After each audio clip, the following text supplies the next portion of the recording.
સુરતમાં ગૌરક્ષા કાર્ય જનશક્તિનો હુંકાર ગૌ સન્માન આહવાન અભિયાન હેઠળ વિરાટ પદયાત્રા યોજાઈ।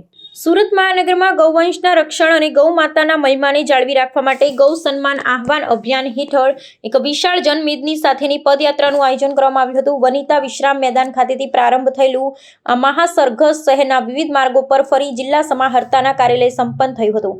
આ પ્રસંગે હજારોની સંખ્યામાં ગૌ સેવકો અને શ્રદ્ધાળુ એકત્રિત થઈ ગૌરક્ષા માટે સંકલ્પબદ્ધ થયા હતા અને વાતાવરણ ગૌ માતાના જયઘોષથી ગુંજી ઉઠ્યું હતું। આ આયોજનના કેન્દ્રમાં ગૌ હત્યા પર સંપૂર્ણ રોક અને ગૌ સંવર્ધનને વેગ આપવાની માંગણી રહેલી છે।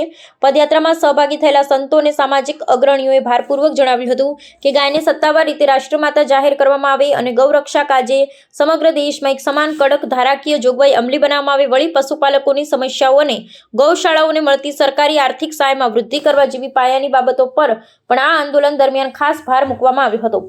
પદયાત્રાના અંતે પ્રતિનિધિઓ દ્વારા જિલ્લા સમાહર્તાને ઉદ્દેશી એક સત્તાવાર પત્ર પાઠવીને રજૂઆત કરવામાં આવી હતી। આવેદનપત્રમાં ગૌ માતાની ગરિમાને પુનઃ સ્થાપિત કરવા અને ગૌ તસ્કરી જેવી અસામાજિક પ્રવૃત્તિઓ સામે કડક કાનૂની પગલાં લેવાની માંગ કરવામાં આવી છે। ગૌરક્ષકોએ સ્પષ્ટપણે જણાવ્યું હતું કે સરકાર દ્વારા તેમની આસ્થા અને લાગણીઓને ધ્યાનમાં રાખી વહેલી તકે યોગ્ય નિર્ણય લેવામાં આવે, અન્યથા આ અભિયાનને આગામી સમયમાં વધુ વ્યાપક બનાવી રાષ્ટ્ર સ્તરે આંદોલનાત્મક માર્ગ અપનાવવામાં આવશે।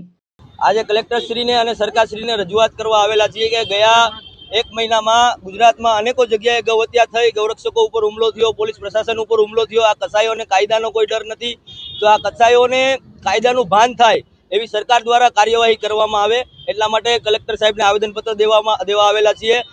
ગૌ માતાને રાજ્ય માતા જાહેર કરે, રાષ્ટ્રમાતા જાહેર કરે। હિન્દુ સમાજ મર્યાદા પુરુષોત્તમ પ્રભુ શ્રી રામને માનનારો સમાજ છે।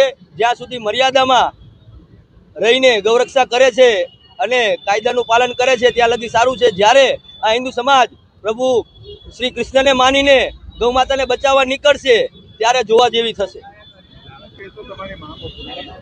અમારી માંગો પૂરી નહીં થાય ને તો આવનારી વિધાનસભા ઇલેક્શન પહેલા ગુજરાતભરમાં ઉગ્રમાં ઉગ્ર આંદોલન થશે।